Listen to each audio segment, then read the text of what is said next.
Alors, on va démontrer donc ces deux propriétés. Donc n et p sont deux entiers. Or, je suis désolé, j'ai plus de couleur, donc je vais écrire en rouge. J'ai plus d'autre couleur que rouge. Alors, donc p parmi n, on doit démontrer que c'est ça. Donc je considère un ensemble E qui admet n éléments.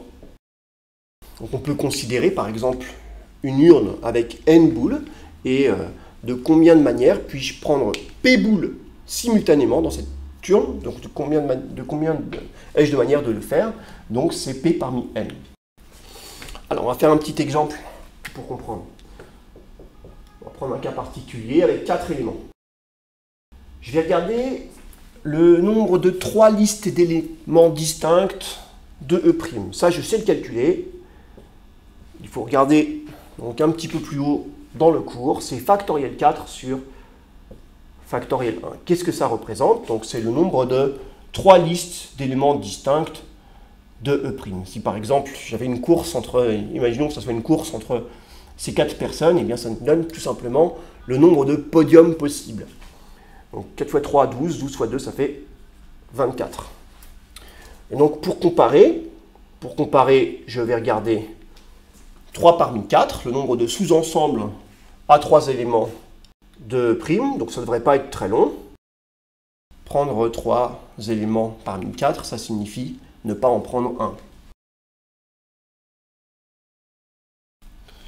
Alors on dirait que j'ai 6 fois plus d'arrangements que de combinaisons ici, donc on va essayer de comprendre pourquoi.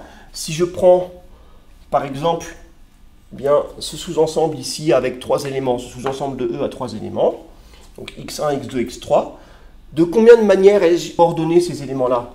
Donc j'ai bien sûr ne rien faire du tout. Je peux garder x1, x2, x3 dans l'ordre. Imaginons que c'est les 3 qui sont sur le podium, mais on ne sait pas dans quel ordre ils sont sur le podium. Je suis obligé de les ordonner. Ça fait 6. Donc pour chacun de mes sous-ensembles de E à 3 éléments qui sont là, j'ai 6 manières de les ordonner.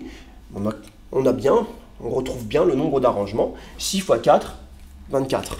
On va essayer donc de rédiger tout ça pour le cas général.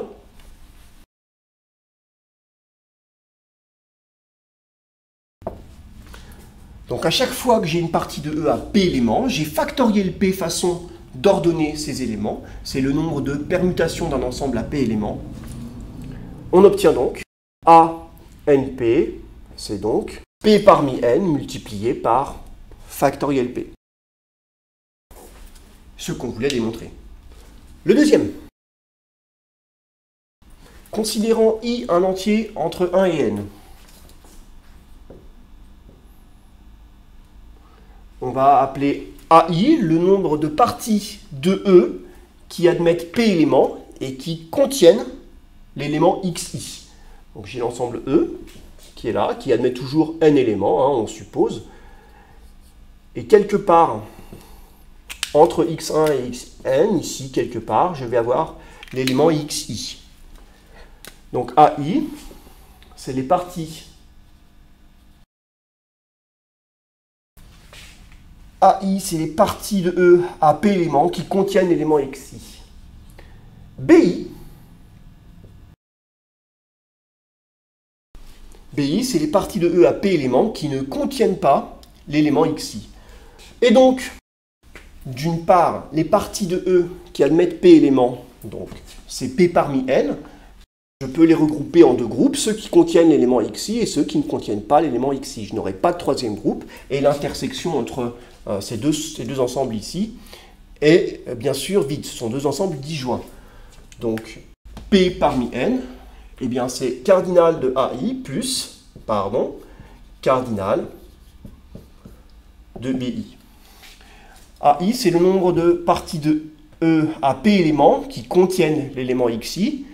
Si l'élément XI fait partie de chaque élément de AI, donc dans chacun de mes éléments, il me reste donc P-1 éléments parmi N-1 éléments à choisir, d'accord? Ceux qui ne sont pas les XI, d'accord? Les autres, d'accord?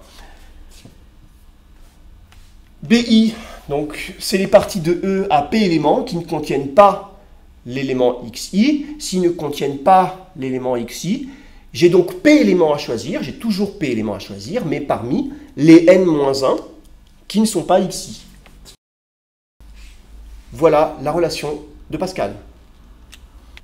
Alors, donc on a déjà vu, donc ici, cette relation-là va nous permettre de tracer donc, le triangle de Pascal. Ça, c'est utile pour déterminer donc, les coefficients binomiaux pour des petites valeurs de n.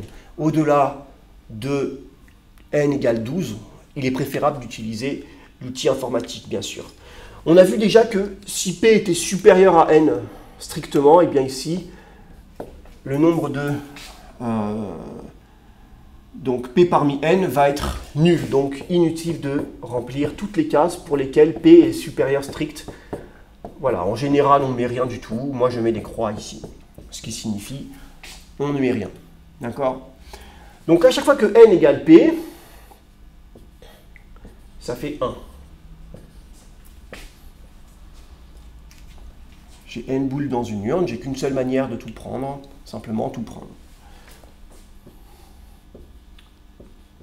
J'ai n boules dans une urne, j'ai qu'une seule manière de ne rien prendre du tout, juste, je ne fais rien du tout. Pour le reste, donc appliquons ici par exemple pour n égale 2 et p égale 1. Bon, on est capable de le trouver tout seul, celui-là sans la relation de Pascal, mais c'est vraiment pour illustrer. 2, 1, ça nous donne 1, 0, plus 1, 1. Donc, comment est-ce que je vais avoir le résultat que j'ai ici? Eh bien, je fais bien donc 1, 0, plus, hop, 1, 1. 1 plus 1 égale 2. Je réitère. 1 plus 2, ça me donne 3. D'accord? Donc, chaque fois que j'ai deux cases adjacentes, je peux déterminer eh bien, le coefficient binomial sur la ligne juste en dessous. 2 plus 1 égale 3. 3 plus 1, 4. 3 plus 1, 4. On obtient un tableau symétrique, bien sûr. 6 plus 4, ça fait 10. 6 plus 4, 10. 4 et 1, 5. On peut continuer pour des tableaux un petit peu plus grands. Voilà, comme je l'ai dit tout à l'heure, de préférence pour n supérieur à 10, par exemple, eh bien, on va privilégier l'outil informatique.